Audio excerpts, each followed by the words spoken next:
Hello guys, welcome back to my channel. I hope you all had an epic Christmas if you celebrate, and I know that we are all looking forward to 2020 being over and 2021 hopefully being a better year for everyone around the world. So today's video is a list of my top 10 designer luxury purchases, everything from handbags to accessories to shoes to clothing. I hope you guys enjoy the video. As always, if you have any questions, please feel free to leave them in the comment box below. And without further ado, let's get started. So the first item on today's list is actually an accessory, and it is something that I have wanted for a very, very long time. I got it for Christmas, but I know that it's gonna be like one of my most worn jewelry pieces ever. They are the Louis Vuitton Louis hoop earrings.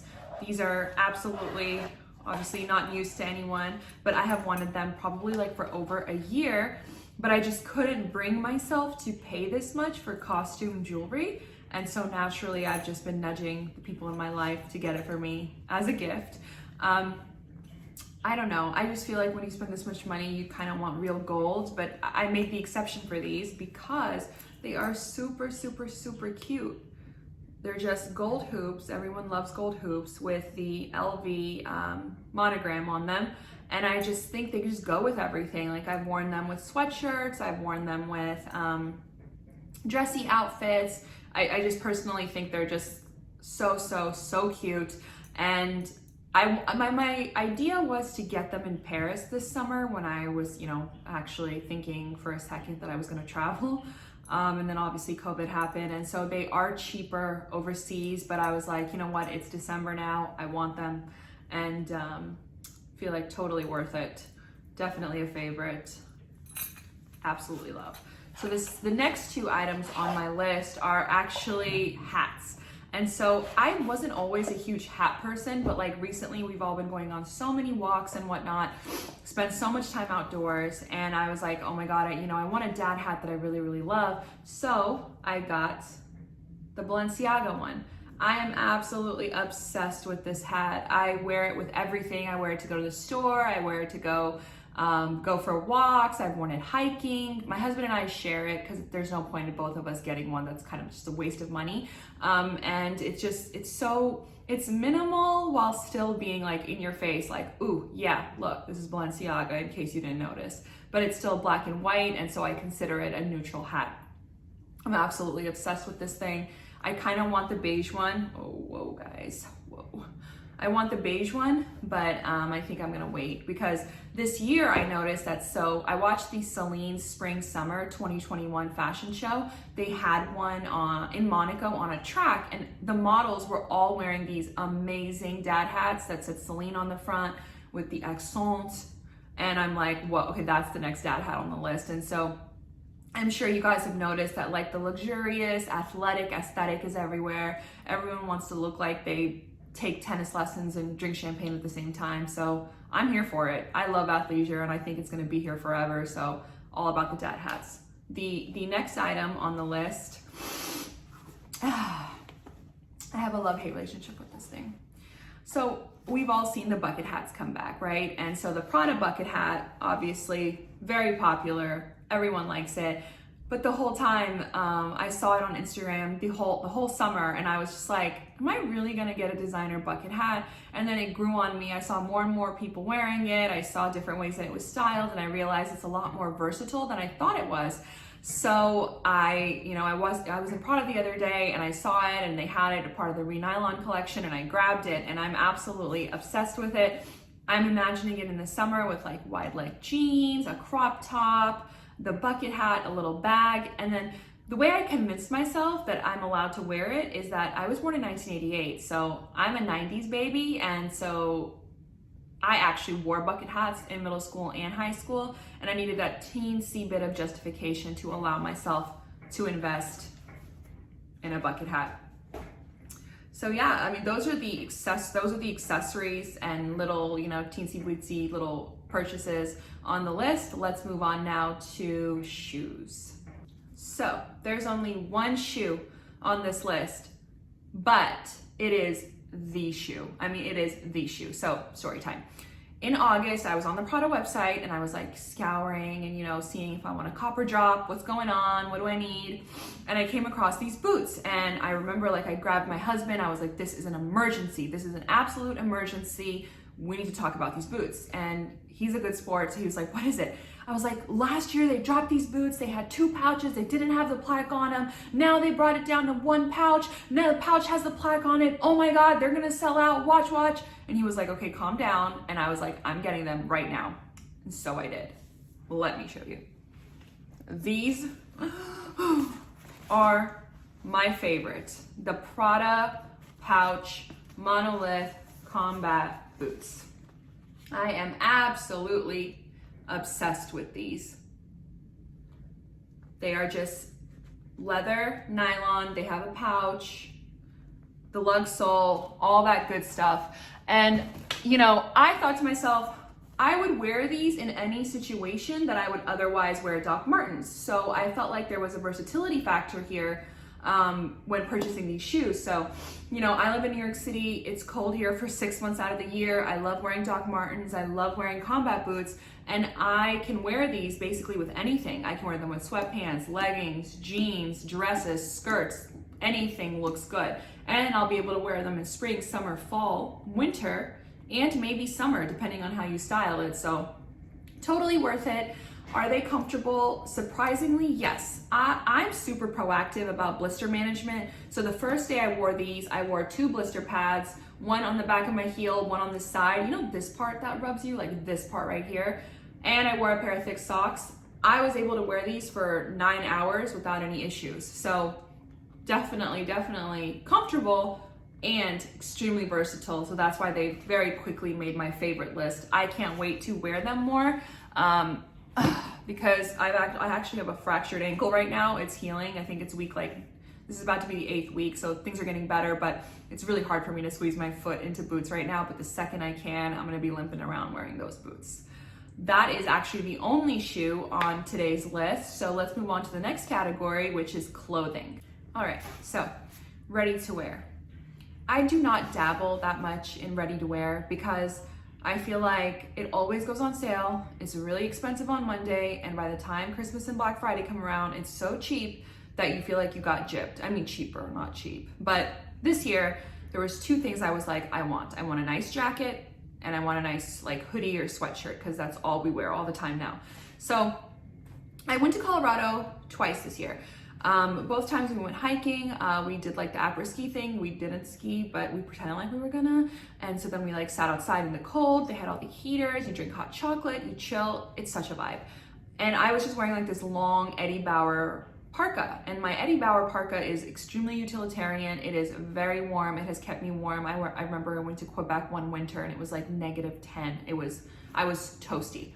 And I was like, I like it, but it's not my favorite aesthetic. It's very practical. I just feel like I can do a little bit better. So naturally I went to Montclair and I tried on a couple of Montclair jackets. They just kind of hit me at a level lengthwise that I'm not a huge fan of. So I'm a tall girl, and cropped puffer jackets just remind me of like, you know, Kimora Lee Simmons, baby fat, you know, you come home, you watch TRL, you take your baby fat puffer off, you sit down, you drink your Capri Sun, life is good. That's what it reminded me of. And back then it was a vibe. Right now it just doesn't look right on me. So in scouring the internet for all things puffer jacket, I came across this baby right here. It is the Prada Re-Nylon Collection Gabardine puffer jacket. Just very simple down puffer with a shearling collar. The Prada plaque right here. It is fully filled with down feathers. Extremely warm, extremely comfortable. It's just a very practical jacket, but I feel like it still kind of has a little bit of that like flex factor, a little bit of like the fashion forward. I've worn this a few times, like in 20-degree weather, and it has been toasty. I feel like with jackets like these, you buy it once, you wear it over and over and over again. There's no element of style to this jacket that makes it not go with anything. It goes with what you wear to work out. It goes with what you wear to dinner. You wear it to dinner, then you can wear it to brunch the next morning. You can wear it anywhere. And so That's why I'm like obsessed with this thing. It fits me perfectly. It hits like 2 inches above my knee, which is exactly what I need. I wanted a little bit of a longer puffer without it being totally like, you know, just like, I don't know, like a bag lady. Like I don't want, like, I remember when I first moved to New York, I used to wear a puffer down to my ankles, and my husband used to make fun of me, like, he was my boyfriend back then, and he would just shit on me and be like, dude, what is that jacket? And I'm like, I want to be warm, but I literally I look like the pigeon lady from Home Alone. Like that is how like terrible my jacket choice was when I first moved here. So I'm like slowly trying to upgrade. I have like a few North Face fleeces and jackets and things like that. I like the North Face Himalayan puffer, but I felt like I wanted, like, I'm loving Prada lately. I'm loving everything they come out with. So I went for the Prada. So the next item on the clothing list is a sweatshirt. So as I was saying before, you know, like the luxurious athletic vibe is everywhere. We all like to like wear sweatsuits, but make it fashion, wear sweatpants, but make it luxurious. And so I was on the Essence website and I saw this. It's this like massive oversized Balenciaga athletics sweatshirt. It has these like huge billowy sleeves with the seam detailing here, the athletes themselves. It's kind of giving me like Roman vibes or like, you know, the first Olympics vibes. So I like the font, and I absolutely, this is the cutest part. The athletes are wearing Triple S sneakers. So I have a pair of Triple S sneakers. I'm super excited about wearing this with that and like going into full hype beast mode. But I love this. It's so comfortable. This is actually my first like luxury sweatpants, sweatshirt or whatever. I have like other good brands. Like I have Aloe, I have the Pangea or Pangea, however you pronounce it. But I love like wearing a luxurious, like good quality sweat with nice jewelry, good makeup. So my vision with this is like, you know, take my like $500 hoodie and take my $90 Spirit flight and just, you know, vibe out and love life. So that's what I have from a clothing perspective. The next category is my absolute favorite, handbags. I saved the best for last because this year I did some damage. So I don't know if these purchases were just retail therapy or smart buys, whatever. I did it. I went a little handbag crazy this year. So I'm gonna start in order from most practical to because I felt like it. So the most practical purchase. So down here, okay. My YSL Lulu bag. The intention with this bag was to wear it to work. So I'm a full-time professional and I used to go to the office 5 days a week pre-COVID-19. And I wanted a bag that, you know, was big enough to fit all my essentials, something that would just fit on my shoulder. It held everything that I needed and something that just kind of screamed like, I'm grown. So I got this. It's lambskin, which is really delicate. I don't know if you can see, it's already creasing a little bit here. I think it's because of the haphazard way I open it. I'm really upset about it, but I'm not gonna cry on camera. So this bag is lambskin. It has the 2 chains right here. The 1 chain goes down, comes back up. It's a shoulder bag, extremely practical. I absolutely love it. It fits anything and everything. If it's my like wallet, phone, keys, camera, hand sanitizer, masks, the little tripod thing for vlogging, it fits everything. Gloves, perfect. So this is definitely my most practical handbag purchase this year.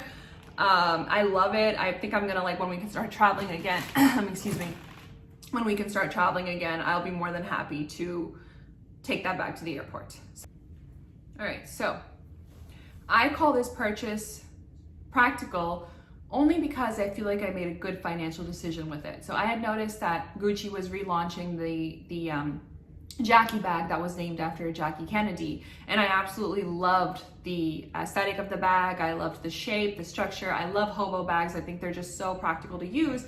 And so I went on the RealReal because I was like, it's a re-release. And I remember what happened with the Prada Re-Nylons before they came out with their bag. Anyone that had snagged up the Prada on the RealReal or Vestiaire or Tradesy or whatever got a really good deal. And then 6 months later, the bags were like twice the price.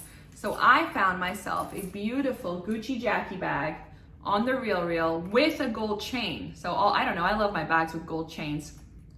It has the classic Gucci print, the caramel leather. The hardware is so substantive. The way it's put together is so nice.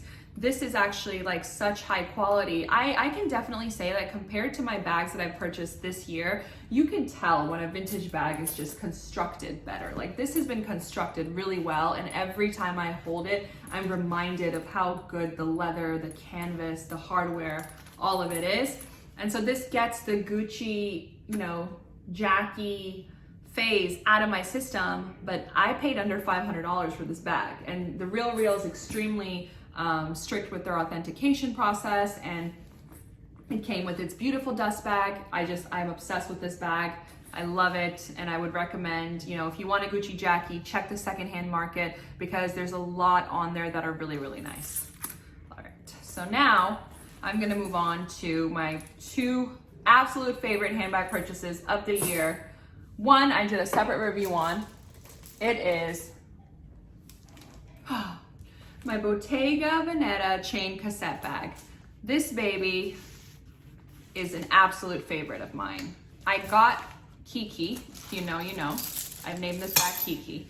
I got Kiki in chocolate. She is beautiful.